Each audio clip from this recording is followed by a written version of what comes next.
皆さん、こんにちは。アースオー3の金山です。今日は、現代美術家の、東内咲さんにインタビューしたいと思います。よろしくお願いします。よろしくお願いします。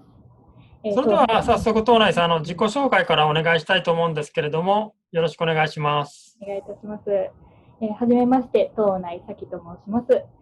私は今、愛知県立芸術大学大学院博士前期課程油画版画領域の2年生に所属しております。作品形態は、絵画をメインで、行っております。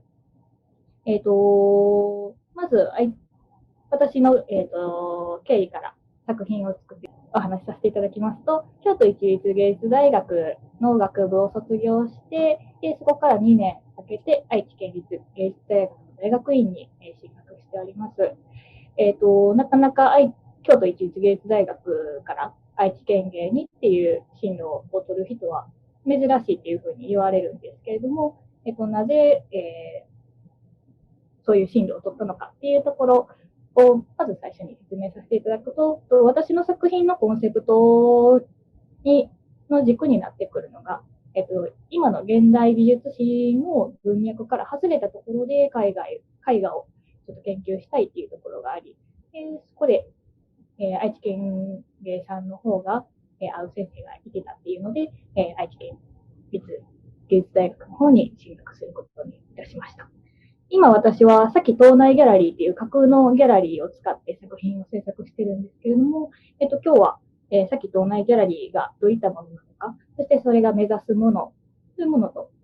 そして、金山さんからお題をいただいたんですけれども、アーティストは作品をどこまで予測できるのか、そして、私自身の絵画とか美術以外の他のエリアへの関心事、そして最後に、さっきと同じギャラリーがこれから目指すもの、目標っていったものを、お話しさせていただければなと思っています。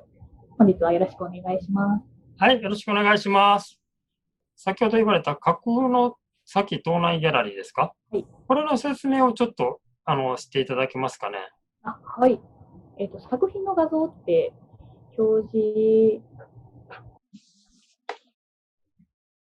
はい、若干小さいですけど、これインスタの上げていただいてるさっき東内ギャラリーですけれども、これちょっと説明してもらえますかね。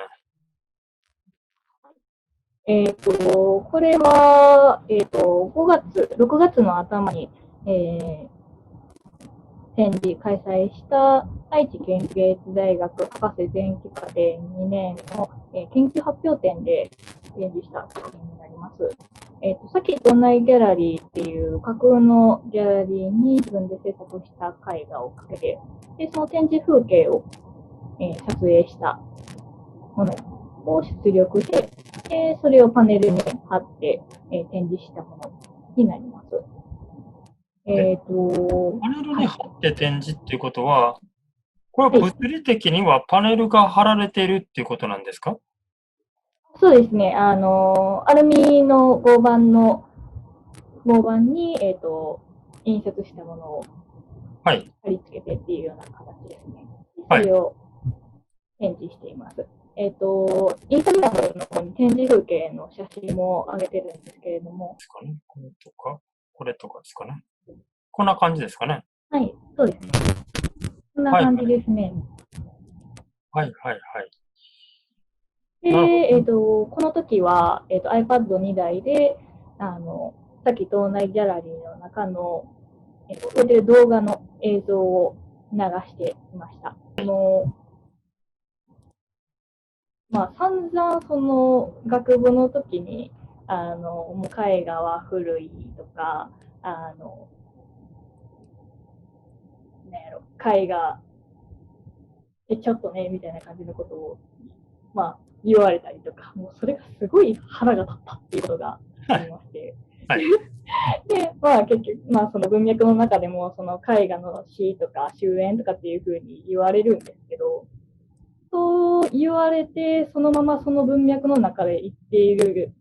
現行の文脈史から絵画を守りたい。私にとっての絵画を守りたいっていうのがまずあって、で、それを直接私が描いた絵画をその生の状態で社会に出すんではなくて、保護された空間、入り口も出口もないギャラリーの中で保護した状態で、その展示風景を撮って、私だけの絵画を表に出すっていうことをしたかったんですね。うん。その、直接その絵画を見せたくない。社会に出したくない。もう、箱入り娘状態にしておきたいっていう、かなりひねくれた、ことを言ってるんですけど、はい、そういう状態で、そういう状態の中で絵画がどういう風な動きをするのか、どう歪んだり、正しい形になったり、変な能力を持ったりしていくのかっていうことをやっていきたいと思って、今この芸大に立っているっていうところですね。なるほど。まず、私がなぜこんなに絵画に対してひねくれたのかっていう経緯を説明させていただくと、高校1年生の時に、ロスコの展示のポスターをたまたま見て、でその時、美術館とか全然行かなかった、美術の美のでも知らんかった頃なんですけど、これをどうしても見たいと思って見に行ったんですね。はい、で、その時に、ロスコの絵画を見た時に、平面で動くはずがないのに、なぜか私はその時に見られるような感覚になったっていう思い出があるんです。はい、絵画の方から聞いて見られるような、なんか、ゾクゾクするような、ドキドキするような、全く無知の状態で見たんですけど、その経験がすごく私の中で衝撃的で、すごく印象的で、そこからなんで平面で動くはずのない、静止したものやのに、私がその見られてるような生き物のように絵画を感じたのか。それは、私の感性みたいな、そういう、なんやろな、主観的な話ではあるんですけど、でもそのロスコの絵画の前で、祈りを捧げることができる、ロスコチャペルがあるっていうことは、多分同じようなことを他の人も感じたのかなっていうのが、まずあったんですね。で、それを思ったときに、その、絵画っていうものは、必ずしも、止まっているわけではない。その人の、見る人の、その状態であったりとか、その感性とか、そういう心の働きとかは、の関係はあるとは思うんですけど、その、誰にでも、そういう感受性を持った人間にとって動いたように見えるような力を絵画は持つことができるんちゃうのかなっていうのを思っていて、まずそれが一つあるので、完全に、一つの、その作品が生き物のように動くっていうことはあり得るんじゃないのかなっていうのがあります。で、もう一つあって、私が、作品を作って、で、私の意識よりも先にいるものができたとして、で、それを前にしたときに、作ってる時には分からなかったこと、後から分かってきたりとか、私こういうふうに考えてたからこういうふうになったんやな、とか、今分からへんくても、2年後、3年後とかに、あの時の作品っていうふうに見方が変わったりとか、なんかそういうところでその絵画から作ったものから教えられることっていうのが結構あるんですね。私の体感的に。そういったところで、私が意識化で整理しているものではなくて、作品自体が独立して動いているっていうことは、臓器と同様にあるのかな。はいはい、ちょっと話変わって、東内さん、人類学とか、アートとは違った分野にも関心があるっていうのは、今言われた、意識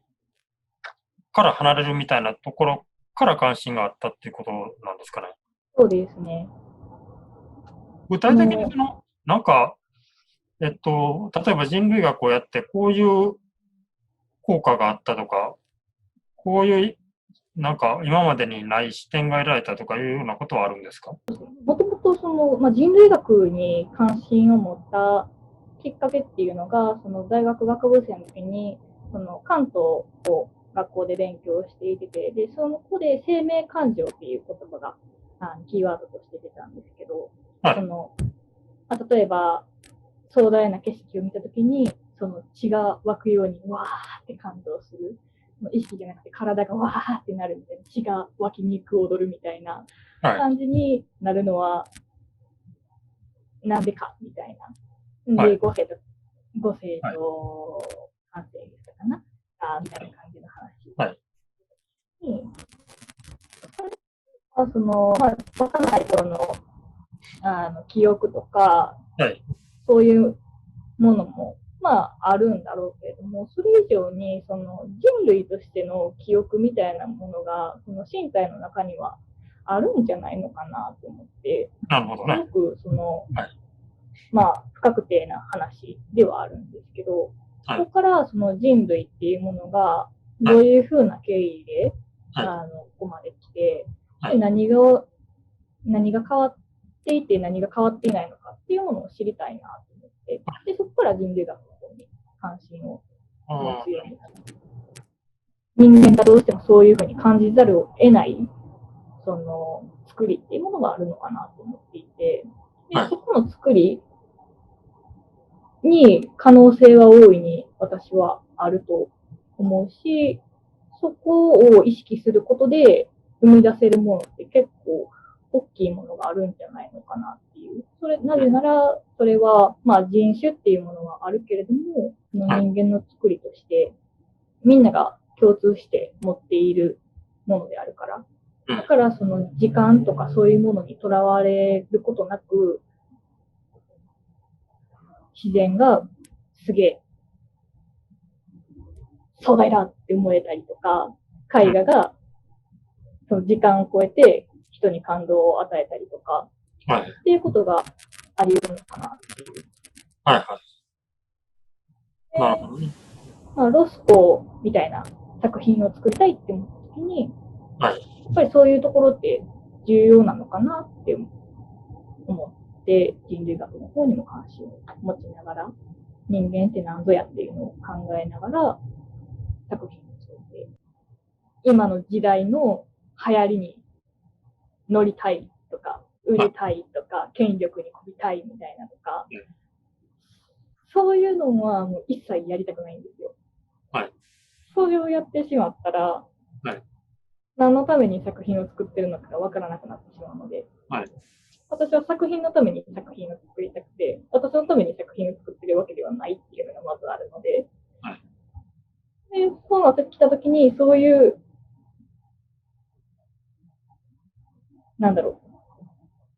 欲求っていうものは排除したい。欲を立ちたいみたいな感じですか？みたいな感じですね。何か対価があって、目に見える対価があって、それのためにやってるっていうよりも、どうしても気になることがあるから、それにたどり着くまでやってるっていう感じです。でもしそこで私が生きてる途中でそこにたどり着いてしまったら、多分菩提樹の下でたどり着いたなって言ってやって、でいつか誰かがちょっとそれ教えてよって言って、これからしぶしぶ教えに行くことになるのかもしれないです。はい、じゃあ告知をさせていただきます。10月の6日火曜日から10月の18日日曜日まで、愛知芸術文化センターの地下2階スペース X という展示会場で、私が所属している設楽研究室の展覧会、グループ展があります。絵の回路っていうタイトルなんです。生たちがどういうふうに作ってきたのかとか、今どういうふうな活動をしているのかっていうのを一堂に会して見ていただける機会ですので、面白い研究室なので、もしよかったらお越しください。はい、じゃあとりあえずこれで一旦終わりにしたいと思います。ありがとうございました。はい、ありがとうございました。